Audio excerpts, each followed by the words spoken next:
Alhamdulillahilladzi arsala rasulahu bil huda wa dinil haqq liyudhhirahu 'alad dini kullihi walau karihal musyrikun.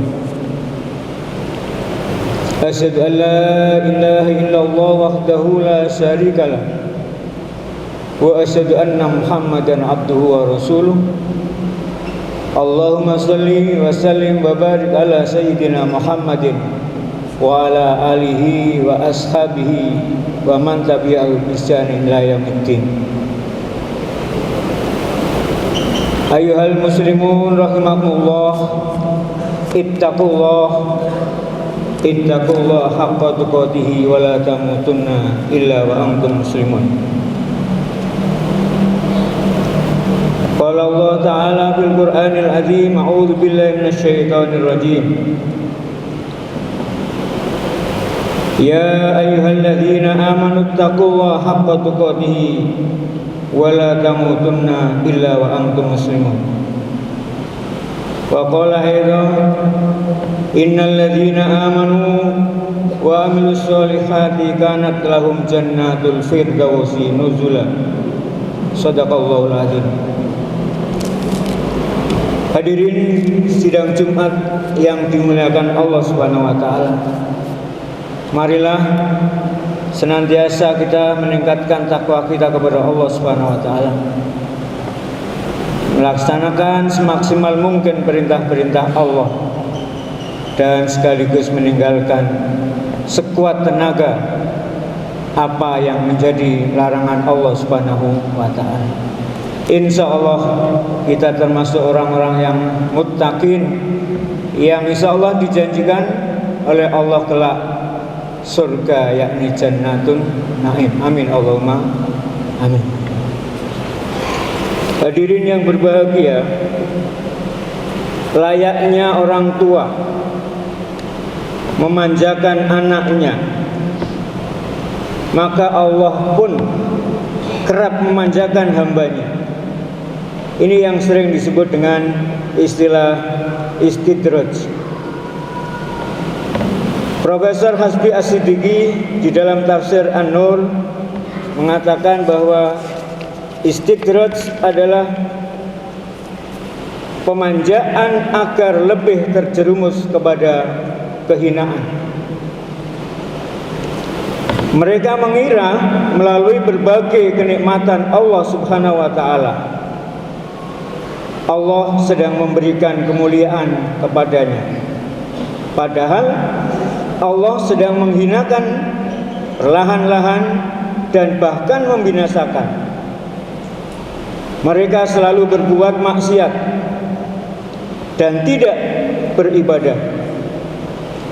Namun Allah berikan kemewahan dunia, Allah memberikan harta yang berlimpah, padahal mereka tidak pernah bersedekah.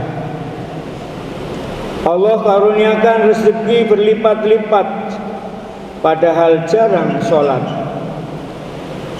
Tidak senang pada nasihat ulama dan terus berbuat maksiat.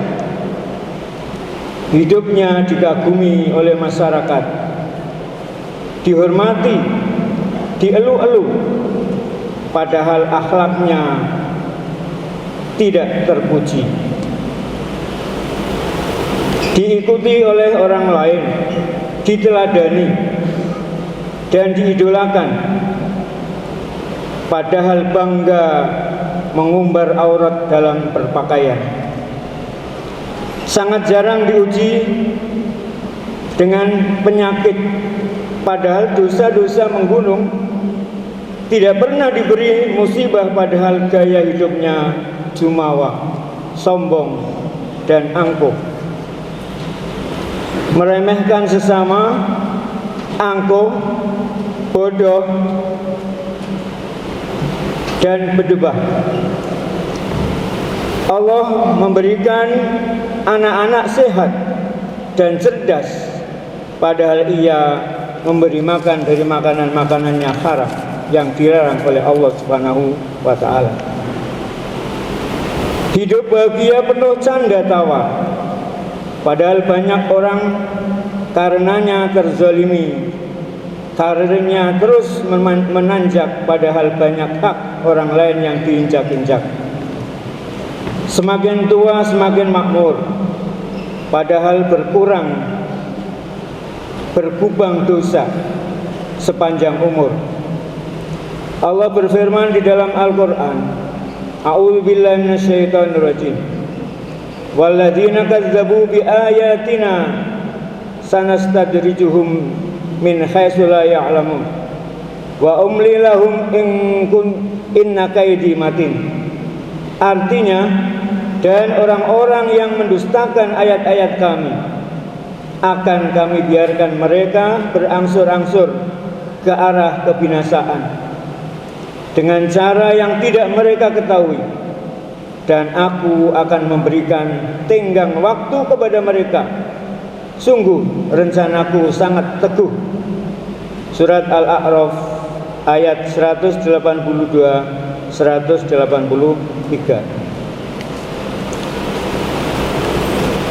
Istilah tadrij itu di dalam syariat, di dalam Islam dikatakan sebagai luluan, sesuatu yang diberikan bukan karena ketaatannya dia, tapi karena perbuatan dosanya dia, sehingga diberikan dengan cara yang berlebihan oleh Allah. Allah memberikan kesempatan mereka untuk lebih lagi berbuat dosa, untuk maksiat dan sebagainya dan sebagainya. Menurut bahasa, istilah tajil berarti kenikmatan materi yang diberikan kepada seseorang yang secara lahir semakin bertambah, tetapi kenikmatan yang bersifat imaterial semakin dikurangi atau disebut atau dicabut oleh Allah Subhanahu wa taala, sementara ia tidak menyadarinya. Hadirin yang berbahagia, secara lahir kemewahan dunia Allah berikan, namun secara batinnya perintah ketakwaan, takwa Allah ia abaikan. Uraikan tersebut diperkuat oleh Rasulullah sallallahu alaihi wasallam melalui sebuah hadis an Uqbah bin Amir anin Nabi sallallahu alaihi wasallam qala idza ra'aita Allah yu'til 'abda minad dunya ala ma'asihi ma yuhibbu fa innama huwa istidraj. Summa tala Rasulullah sallallahu alaihi wasallam falamma nasu ma dzukkiru bihi fatahna alaihim abwaaba kulli syai'in hatta idza farihu bima utu akhadnahum baghtatan fa idahum mublisun.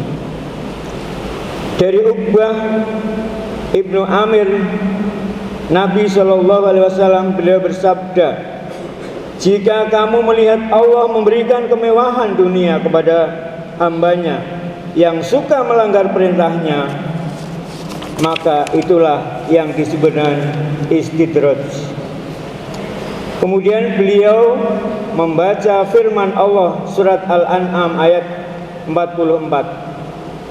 Falamma nasu ma dzukkiru bihi fatahna alaihim abwaaba kulli syai'in hatta idza farihu bima utu akhadnahum baghtatan fa idahum mublisun. Artinya, maka tatkala mereka melupakan peringatan yang telah diberikan kepada mereka, kami pun membukakan semua pintu-pintu kesenangan untuk mereka, sehingga apabila mereka bergembira dengan apa yang telah diberikan kepada mereka, kami siksa mereka dengan sekonyong-konyong. Maka ketika itu mereka terdiam berputus asa. Hadis riwayat Ahmad.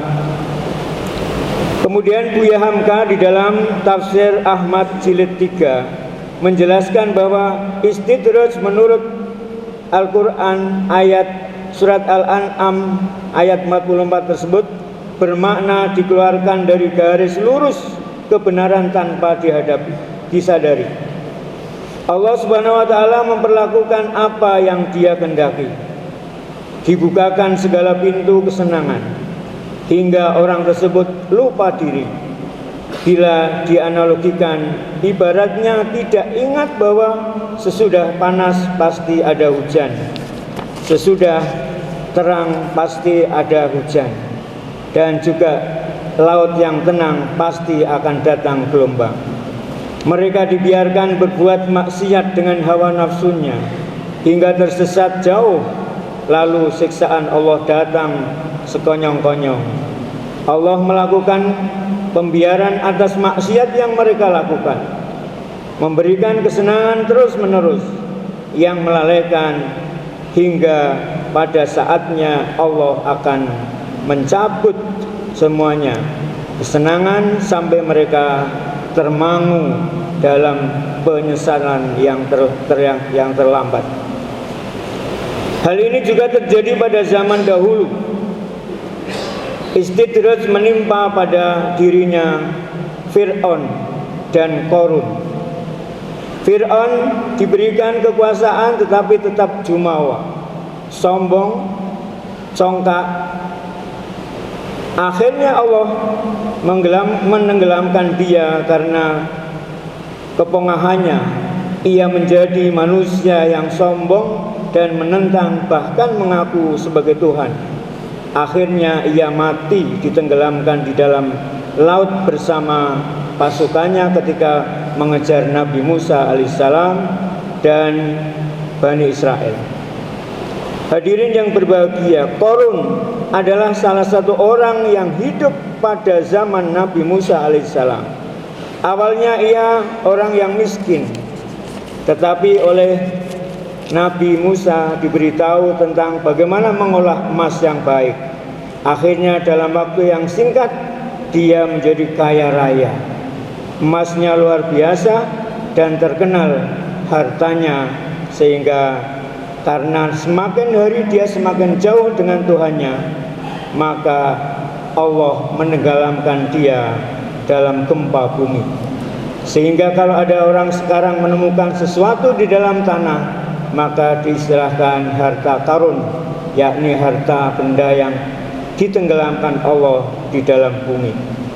Hadirin yang berbahagia, makanya kalau hari ini ada yang menemukan harta timbunan di dalam tanah, orang dikenal dengan harta karun.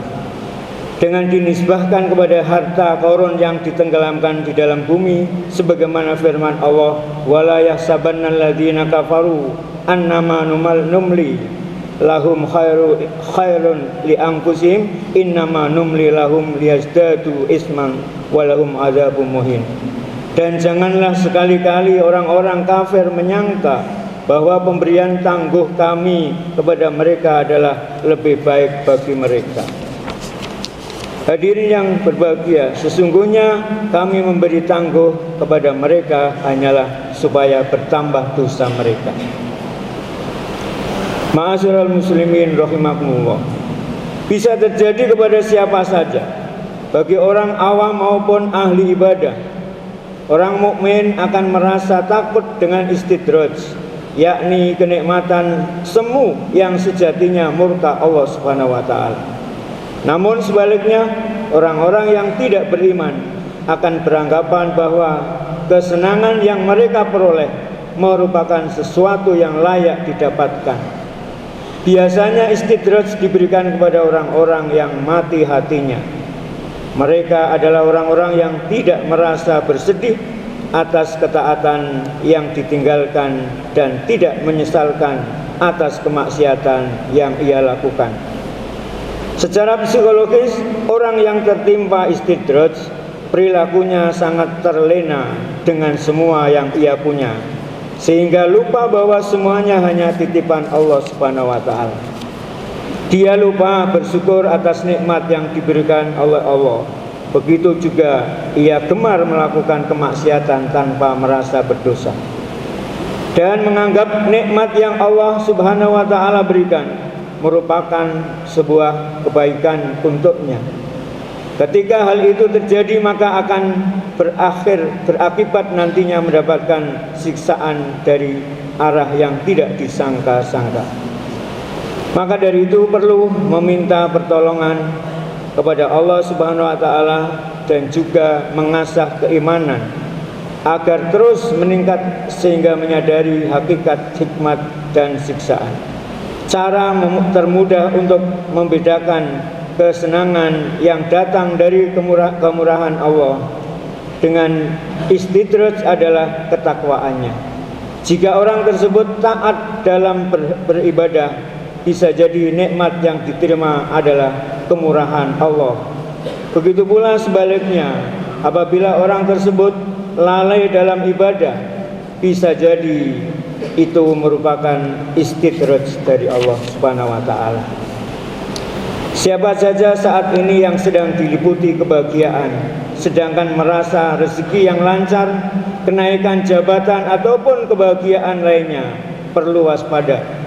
Bisa jadi saat ini ia sedang teridentifikasi dengan mengalami istidraj.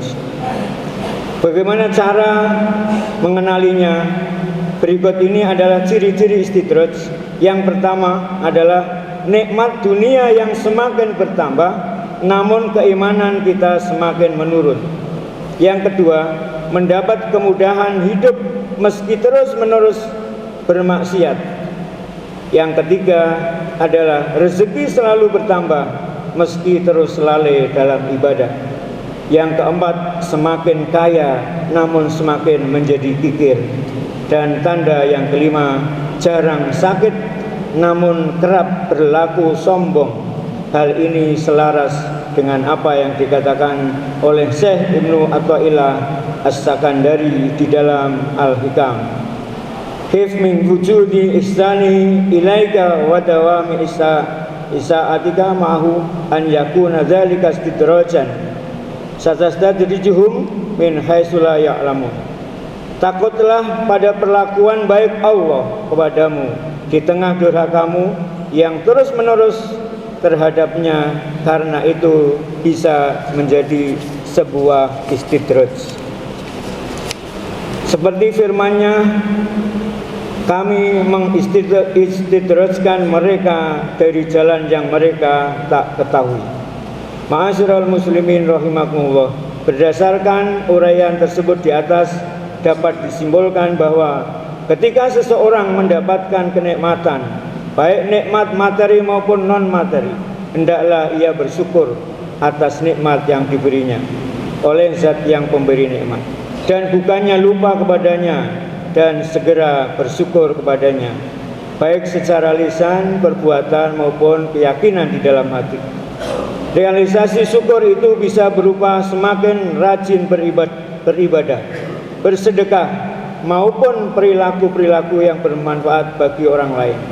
Begitu bahayanya istidraj sampai-sampai Sayyidina Umar bin Khattab pernah berdoa, "Ya Allah, sesungguhnya aku berlindung kepadamu dari manusia mustadraj," yakni orang-orang yang ditarik secara perlahan-lahan dari segala macam kesenangan dan kenikmatan hidup.